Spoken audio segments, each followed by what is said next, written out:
When someone wrongs you, ask yourself what made him do it. Once you understand his concept of good and evil, you'll feel sorry for him and cease to be either amazed or angry. If his concept is similar to yours, then you will be bound to forgive him, since you would have acted as he did in similar circumstances. But if you do not share his ideas of good and evil, then you should find it even easier to overlook the wrongs of someone who is confused and in a moral muddle. You know yourself what you are worth in your own eyes and at what price you will sell yourself, for men sell themselves at various prices. This is why, when Florus was deliberating whether he should appear at Nero's shows, taking part in the performance himself, Agrippinus replied, "Appear by all means." And when Florus inquired, "But why do you not appear?" he answered, "Because I do not even consider the question." For the man who has once stooped to consider such questions and to reckon up the value of external things is not far from forgetting the manner of man he is. If you are distressed by anything external, the pain is not due to the thing itself but to your estimate of it, and this you have the power to revoke at any moment. The first and most important field of philosophy is the application of principles, such as do not lie. Next come the proofs, such as why we should not lie. The third field supports and articulates the proofs by asking, for example, how does this prove it? What exactly is proof? What is logical inference? What is contradiction? What is truth?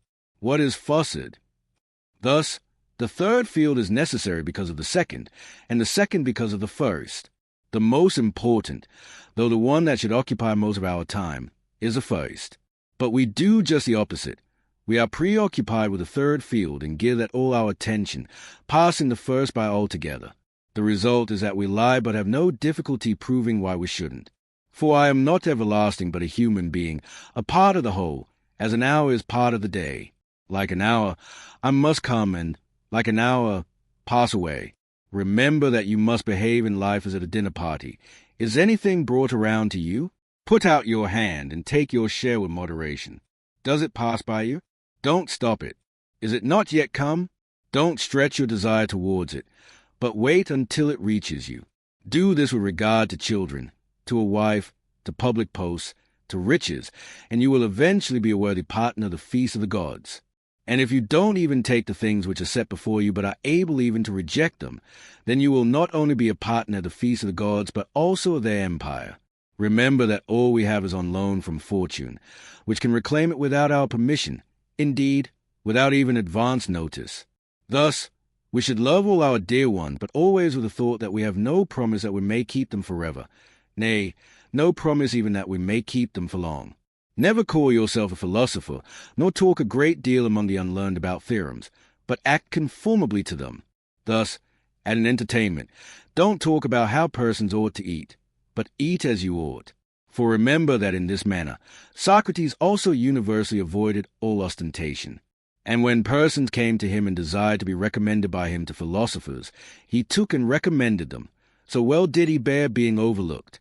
So that if any talk should happen among the unlearned concerning philosophic theorems, be you, for the most part, silent. For there is great danger in immediately throwing out what you have not digested. And if anyone tells you that you know nothing and you are not nettled at it, then you may be sure that you have begun your business. For sheep don't throw up the grass to show the shepherds how much they have eaten, but inwardly digesting their food, they outwardly produce wool and milk. Thus, therefore, do you likewise not show theorems to the unlearned, but the actions produced by them after they have been digested? Philosophy is not an occupation of a popular nature, nor is it pursued for the sake of self-advertisement. Its concern is not with words but with facts. It is not carried on with the object of passing the day in an entertaining sort of way and taking the boredom out of leisure. It molds and builds the personality, orders one's life, regulates one's conduct, shows one what one should do and what one should leave undone, sits at the helm, and keeps one on a correct course as one is tossed about in perilous seas. Without it, no one can live a life free of fear or worry. Every hour of the day, countless situations arise that call for advice, and for that advice, we have to look to philosophy. For what prevents us from saying that the happy life is to have a mind that is free, lofty, fearless, and steadfast, a mind that is placed beyond the reach of fear, beyond the reach of desire. It counts virtue the only good, baseness the only evil, and all else but a worthless mass of things which come and go without increasing or diminishing the highest good, and neither subtract any part from a happy life nor add any part to it. A man thus grounded must, whether he wills or not, necessarily be attended by constant cheerfulness and a joy that is deep and issues from deep within, since he finds delight in his own resources and desires no joy greater than his inner joys. My advice is really this. What we hear the philosophers saying and what we find in their writing should be applied in our pursuit of the happy life. We should hunt out the helpful pieces of teaching and the spirited and noble-minded sayings which are capable of immediate practical application, not far-fetched or archaic expressions or extravagant metaphors and figures of speech, and learn them so well that the words become works. No one, to my mind, lets humanity down quite so much as those who study philosophy as if it were a sort of commercial skill, and then proceed to live in quite a different manner from the way they tell other people to live. All you need are these: certainty of judgment in the present moment, action for the common good in the present moment, and an attitude of gratitude in the present moment for anything that comes your way. Do not spoil what you have by desiring what you have not. Remember that what you have now was once among the things that you only hoped for. True happiness is to enjoy the present without anxious dependence upon the future, not to amuse ourselves with either hopes or fears, but to rest satisfied with what we have, which is sufficient, for he that is so wants nothing. The greatest blessings of mankind are within us and within our reach. A wise man is content with his lot, whatever it may be, without wishing for what he has not. Pass through this brief patch of time in harmony with nature and come to your final resting place gratefully, just as a ripened olive might drop, praising the earth that nourished it and grateful to the tree that gave it growth. Wealth consists not in having great possessions, but in having few wants. Gratitude is not only the greatest of virtues, but the parent of all others. It is not the man who has too little, but the man who craves more that is poor. If you admit to having derived great pleasures, your duty is not to complain about what has been taken away, but to be thankful for what you have been given. He is a wise man who does not grieve for the things which he has not, but rejoices for those which he has. Think of yourself as dead. You have lived your life. Now take what's left and live it properly. We should try by all means to be as grateful as possible, for gratitude is a good thing for ourselves in the sense in which justice, that is commonly supposed to concern other persons, is not. Gratitude returns in large measure unto itself. There is not a man who, when he has benefited his neighbor, has not benefited himself. I do not mean for the reason that he whom you have aided will desire to aid you, or that he whom you have defended will desire to protect you, or that an example of good conduct returns in a circle to benefit the door, just as examples of bad conduct recoil upon their authors, and as men find no pity if they suffer wrongs which they themselves have demonstrated the possibility of committing, but that the reward for all the virtues lies in the virtues themselves, for they are not practiced with a view to recompense. The wages of a good deed is to have it done. I am grateful not in order that my neighbor, provoked by the early act of kindness, may be more ready to benefit me, but simply in order that I may perform a most pleasant and beautiful act. I feel grateful not because it profits me, but because it pleases me. Cultivate the habit of being grateful for every good thing that comes to you, and to give thanks continuously, and because all things have contributed to your advancement, you should include all things in your gratitude.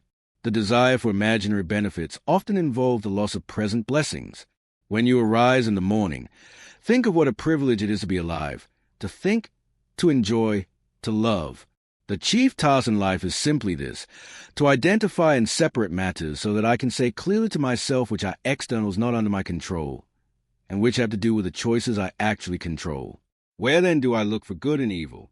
Not to uncontrollable externals, but within myself, to the choices that are my own. When we are no longer able to change a situation, we are challenged to change ourselves. You have power over your mind, not outside events. Realize this, and you will find strength. Everything can be taken from a man but one thing, the last of the human freedoms, to choose one's attitude in any given set of circumstances, to choose one's own way. There is only one way to happiness, and that is to cease worrying about the things which are beyond the power of our will. Some things are within our power, while others are not. Within our power are opinion, motivation, desire, aversion, and, in a word, whatever is of our own doing.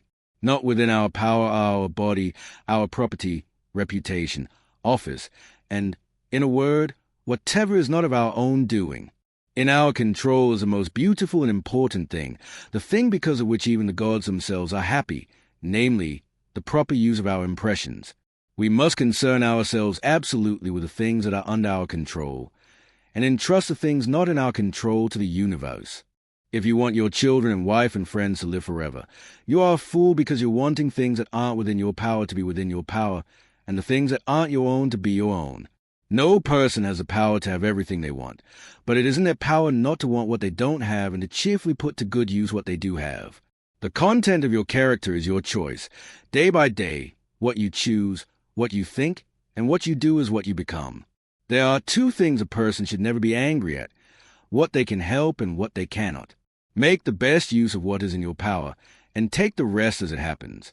Remember that among the things over which we have complete control are the goals we set for ourselves.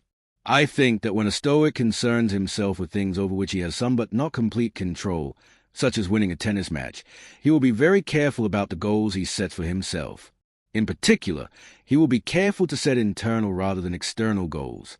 Thus, his goals in playing tennis will not be to win a match, something external over which he has only partial control, but to play to the best of his ability in the match, something internal over which he has complete control. By choosing this goal, he will spare himself frustration and disappointment should he lose the match, since it was not his goal to win the match. He will not have failed to attain his goal as long as he played his best. His tranquility will not be disturbed. Stoics would recommend, for example, that I not concern myself with whether my wife loves me, even though this is something over which I have some but not complete control. But when I do concern myself with this, my goal should not be the external goal of making her love me. No matter how hard I try, I could fail to achieve this goal and would, as a result, be quite upset. Instead, my goal should be an internal goal, to behave to the best of my ability in a lovable manner. Similarly, my goal with respect to my boss should be to do my job to the best of my ability. These are goals I can achieve no matter how my wife or my boss subsequently react to my efforts. By internalizing goals in his daily life, the Stoic is able to preserve his tranquility while dealing with things over which he has only partial control.